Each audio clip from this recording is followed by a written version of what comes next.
नमस्कार, मैं डॉक्टर अभय अग्रवाल। इस वीडियो में हम बात करेंगे नया बीएड कॉलेज खोलने के बारे में।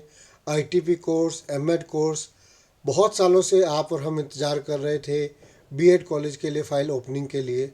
अलग अलग तरह के बीच में नियम आए, अलग अलग फॉर्मेट्स आए, कभी नेक को कंपलसरी किया गया, कभी कुछ, तो हम नहीं खोल पा रहे थे बीएड कॉलेज। लेकिन अब बहुत आसान कर दिया है। लेकिन पूरे प्रोसीजर को समझना पड़ेगा। क्या एलिजिबिलिटी क्राइटेरिया है, किस तरह अप्लाई करेंगे, क्या कंडीशंस रहेंगी। ये वीडियो बहुत इंपॉर्टेंट होने वाला है। और अगर आप बीएड कॉलेज खोलना चाहते हैं, एजुकेशन कॉलेज खोलना चाहते हैं, तो ये वीडियो पूरा ध्यान से आखिरी तक सुनिएगा। कोई भी पॉइंट मिस मत कीजिएगा। और हमारा चैनल अवश्य सब्सक्राइब कीजिए, क्योंकि जो भी लेटेस्ट अपडेट होगा इससे रिलेटेड, वो आपको हमारे चैनल पे, व्हाट्सएप के चैनल पर मिल जाएगा। उसका लिंक, क्यूआर कोड यहाँ दिया गया है, क्लिक कीजिए और ज्वाइन कर लीजिए हमारा व्हाट्सएप ग्रुप और यूट्यूब चैनल। एनसीटी ने नोटिफिकेशन निकाला है 20 फरवरी 2025, लेटेस्ट है। कौन कौन से कोर्सेज ये खोल रही है इसके अंदर? आईटीईपी, जो इंटीग्रेटेड प्रोग्राम है, 4 साल का बीएड इन्होंने निकाला था, बीएससी बीएड निकाला था, बीकॉम बीएड निकाला था। वो जो 4 ईयर इंटीग्रेटेड प्रोग्राम 10+2 के बाद है, वो उसके फॉर्मेट्स दिए इन्होंने। आर्ट्स के अंदर है वो फिजिकल एजुकेशन, संस्कृत, योगा। आपको याद हो, पहले होता था BPEd, bachelor in physical education, तो अब आ गया आईटीपी, फिजिकल एजुकेशन। और इसी के साथ इन्होंने ओपनिंग की, वापस लेके आए हैं B Ed 2 year program, 1 year program B Ed का ही, और एमएड प्रोग्राम। अब 2 ईयर और 1 ईयर में क्या फ़र्क है और क्या डिफरेंसेस हैं, सभी चीज़ों को जानेंगे वन बाय वन। इसका ड्राफ्ट जारी किया है और आपसे फीडबैक मांगा गया है। हम लोगों की गलती क्या होती है? हम लोग गलती करते हैं कि हम बाद में, जब ये अप्लाई हो जाते हैं, सारे नियम बन जाते हैं, एप्लीकेबल हो जाते हैं, फिर हमें लगता है कि गलत इन्होंने दे दिया, गलत कर दिया हमारे साथ। तो मैं चाहूँगा जितने भी एग्जिस्टिंग कॉलेज है वो भी पूरा वीडियो को देखें, समझें। जो उन्हें लगता है कि गलत हो रहा है या इसके अंदर गलत है, उसके लिए फीडबैक और education department, ministry of education दोनों को डालें अवश्य, और भेजें कि इसमें ये चीज़ चेंज होनी चाहिए, बदलाव आना चाहिए।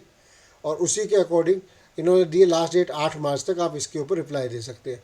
अभी अगर आप रिप्लाई नहीं करेंगे, जो इसमें आपको लगता है कि बदलाव आना चाहिए, बाद में इम्प्लीमेंट हो जाएंगे, फिर आपको समस्याएं खड़ी होंगी। उसके बाद आप ढूंढते फिरेंगे, कोर्ट में जाएंगे। बेटर है कि पहले इस पूरे ड्राफ्ट को समझिए, वीडियो को ढंग से देखिए, और जो फीडबैक है वो एनसीटी को अवश्य भेजिए। अब जितने भी आप कोर्सेज के लिए अप्लाई करते हो, याद रखिए, अप्लाई करने से पहले इन्होंने एक सिक्योरिटी डिपॉजिट रखा है 20 लाख पर प्रोग्राम। अगर आप आईटीपी ले रहे हो 20 लाख, उसके अलावा आप बीएड ले रहे हो 20 लाख, एमएड ले रहे हो 20 लाख, ये 10 साल के लिए आपका जमा होगा, या आप जब तक कोर्स चलाते हैं। अगर 10 साल से पहले बंद करते हैं तो आप ले सकते हैं सिक्योरिटी डिपॉजिट वापस, वरना 10 साल के बाद आपको मिलेगा।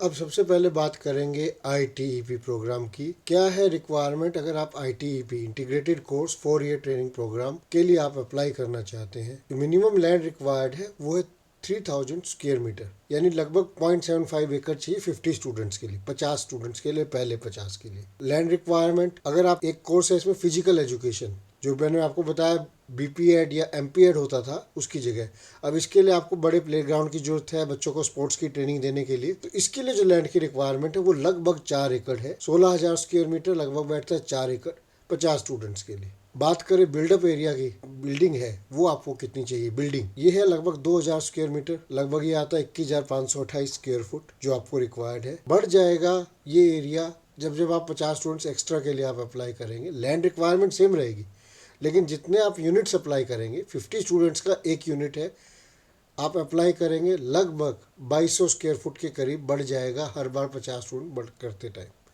तो आपके पास टोटल कंस्ट्रक्शन कितना है वो आपको देखना है। ये है मिनिमम रिक्वायरमेंट। इन कोर्सेज के लिए अप्लाई कौन कर सकता है? एलिजिबिलिटी क्या है? To start a new teacher education program, seek permission या एडिशनल प्रोग्राम लेने के लिए वो सभी इंस्टीट्यूट जो मल्टीपल डिसिप्लिन्स के अंदर काम कर रहे हैं। मल्टी डिसिप्लिनरी कौन से इंस्टीट्यूशंस हैं, मैं इसकी डेफिनेशन पे जाता हूँ अभी। मल्टी डिसिप्लिनरी इंस्टीट्यूशंस जो सेंट्रल गवर्नमेंट या स्टेट गवर्नमेंट, आईआईटी, आईआईएम वगैरह जो रन किए जा रहे हैं, वो अप्लाई कर सकते हैं।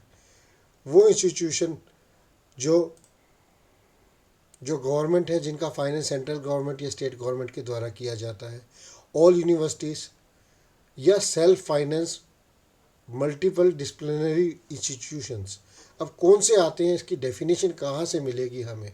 पेज 4 पे से डिफाइन किया गया है कि इंस्टीट्यूशन वो सब इंस्टीट्यूशन जिसमें डाइवर्स रेंज ऑफ सब्जेक्ट पढ़ाए जाए, आर्ट्स, कॉमर्स, इससे रिलेटेड, साइंस से रिलेटेड, इंजीनियरिंग से रिलेटेड, लॉ से रिलेटेड, वो सभी इंस्टीट्यूशन इस कैटेगरी के अंदर आते हैं, इंटीग्रेटिंग मल्टीपल डिसिप्लिन। लेकिन अब क्योंकि कोर्स इंटीग्रेटेड है, ITEP, तो बेसिकली बीएड जैसे होता है, BSc बीएड, BCom बीएड, आपके पास अगर BA BSc BCom degree courses चल रहे हैं तो यू आर एलिजिबल। तो ये क्लियर हो गया कि अगर मेरा इंस्टीट्यूट सेल्फ फाइनेंस इंस्टीट्यूट है, रन बाय सोसाइटी और एक ट्रस्ट, तो मल्टीपल डिसिप्लिन के कोर्सेज जैसे BA BCom BSc चल रहा है तो मैं एलिजिबल हूँ इसके लिए अप्लाई करने के लिए, ITP के लिए। बट ये सेम कंडीशन नहीं है बीएड के लिए। अब बीएड के लिए कंडीशन जान लेते हैं, फ़र्क है बीएड के लिए। मैं आ गया हूँ norms and standard for bachelor of education 2 year program आप शुरू करना चाहते हैं। अब हम बात कर लेते हैं इसके लिए एलिजिबिलिटी क्या है बीएड के लिए।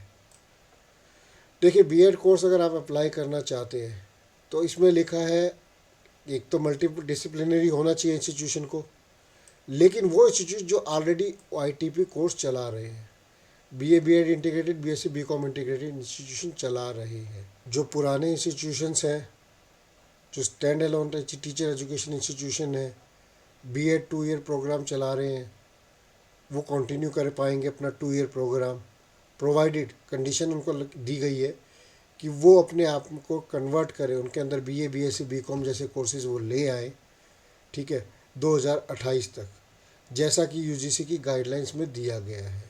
और उसके बाद वो अप्लाई करें ITP कोर्स के लिए। यानी अगर अकेला बीएड चला रहे हैं 2 ईयर प्रोग्राम, 2030 तक आपको अपने इंस्टीट्यूशन में BA BEd BSc BEd BCom BEd यानी ITP कोर्स लेके आना पड़ेगा। एक चीज़ और जोड़ना चाहूँगा इसमें, जब आप एफिलिएशन लेंगे, आपको एफिलिएशन जो मिलेगी उसकी एक कंडीशन है इन्होंने रखी है, जो अगर आपसे एक्ट पढ़ते टाइम ना ध्यान दें तो मैं बताना चाहूँगा। जो आपको अप्रूवल मिलेगा उसके बाद 3 साल के अंदर आपको अपना एक्रेडिटेशन करवाना होगा। एक ऐसी एजेंसी जिसे NCT नॉमिनेट करेगी या बताएगी हमें, वो NAC हो सकती है, NB हो सकती है, NIRF हो सकती है, कोई भी ऐसी जो एक्रेडिटेशन बॉडी है, उससे आपको एक्रेडिटेशन 3 साल के अंदर करवाना होगा एफिलिएशन लेने के बाद।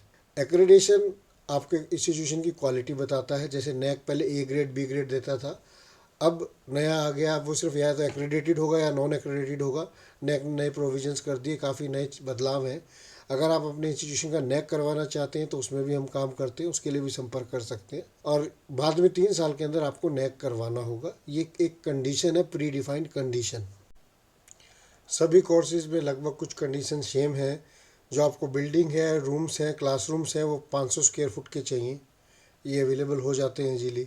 लाइब्रेरी जो होगी इसमें 1000 टाइटल्स होने चाहिए और 4000 किताबें होनी चाहिए। रिसर्च जर्नल्स होने चाहिए, एनसाइक्लोपीडिया होनी चाहिए, इलेक्ट्रॉनिक पब्लिकेशन लाइब्रेरी होनी चाहिए, और अलग अलग एजुकेशन कमीशन की रिपोर्ट, पॉलिसी डॉक्यूमेंट, NCERT से रिलेटेड बुक, NCT से रिलेटेड बुक्स, ये सब आपका अवेलेबल होना चाहिए लाइब्रेरी के अंदर।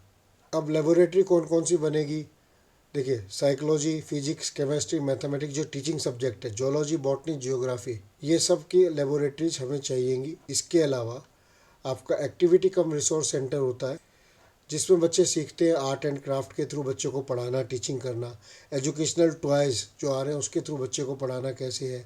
हेल्थ एंड फिजिकल एजुकेशन, इसमें स्पोर्ट्स से रिलेटेड। मल्टीपर्पज़ हॉल जो आपको चाहिएगा वो 2000 स्क्वायर फुट का चाहिएगा। देखिए, पूरे नॉर्म्स को ईजीली समझाने के लिए एक विजुअली चार्ट बना दिया गया है हमने। ये आप हमें व्हाट्सएप के ऊपर हमारे नंबर पर SMS कीजिए, जो नीचे रिफ्लेक्ट हो रहे हैं। ये चार्ट आपको तुरंत भिजवा दिया जाएगा।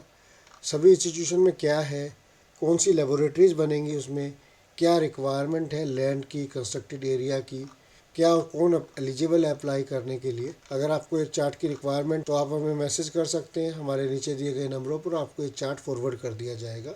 देखिए, जब आप अप्लाई करते हैं, जब आप पोर्टल भरते हैं, डॉक्यूमेंटेशन अपलोड करते हैं, आप गलत करते हैं, सही करते हैं, नहीं पता चलता। बाद में जब स्क्रूटनी होती है डॉक्यूमेंट की और उस टाइम आपके क्लॉज लगाए जाते हैं, आपको दिक्कत आती है अप्रूवल में, एफिलिएशन में, इंस्पेक्शन में, सारी तैयारी करनी होती है। तो हो सके तो एक एक्सपर्ट को साथ में रखिए। एक्सपर्ट साथ में होगा, आपको गाइड करेगा, आपकी आने वाली तकलीफ़ बहुत कम हो जाएगी। जो इंस्पेक्शन का प्रोसेस है, जो अप्रूवल का प्रोसेस है, जो डॉक्यूमेंटेशन का पार्ट है, एक छोटी सी गलती होगी कंप्लाइंस। मेरे पास बहुत सारे कॉलेज आते हैं, 15 बार वहाँ से जवाब आया कंप्लाइंस का, फिर उन्होंने जवाब दिया, फिर फाइल रिजेक्ट होगी, 3 साल ख़राब हो गए। ऐसा ना हो, फर्स्ट टाइम में आपको अप्रूवल मिल जाए। आपकी होने वाली कमियाँ, आपकी गलतियाँ, हाँ पैसा लगता है, एक्सपर्ट साथ में होगा, थोड़ा खर्चा ज़रूर बढ़ेगा, लेकिन आपको मदद मिलेगी, आपको सही गाइडेंस मिलेगी और आप अप्रूवल करवा पाएंगे। सिर्फ एजुकेशन कॉलेज की बात नहीं हो रही है। अगर आपको लॉ कॉलेज में कोई तकलीफ़ आ रही है, आपको नर्सिंग कॉलेज खोलते टाइम तकलीफ़ आ रही है, पिछले 2 साल से आप ट्राई कर रहे हो, आपकी फ़ाइल कंप्लाइंस में जा रही है, रिजेक्ट हो रही है, लॉ कॉलेज के अंदर इंस्पेक्शन नहीं लग रही, इंस्पेक्शन लगने के बाद रिजेक्ट हो जाती है फ़ाइल, छोटी छोटी कमियाँ पकड़ते हैं एक्सपर्ट और वो आपको दिक्कत देती है बाद में। आप कमी ना रहने दें अपने डॉक्यूमेंटेशन में, अपनी इंस्पेक्शन में। कोई भी मदद चाहिए, नीचे दिए गए नंबर हैं। कोई जानकारी चाहिए आपको, किसी डॉक्यूमेंट का फॉर्मेट नहीं मिल रहा, फ़ोन कीजिए, आपको फॉर्मेट भेज दिया जाएगा। कॉल बैक कर सकते हैं आप हमें हमारे दिए गए नंबरों पे। और किसी भी कोर्स, फार्मेसी, नर्सिंग, लॉ में कोई भी समस्या है, आप बात कीजिए। नेक करवाना है, एक्रेडिशन करवाना है, हम मदद करेंगे जहां आपको मदद की ज़रूरत होगी।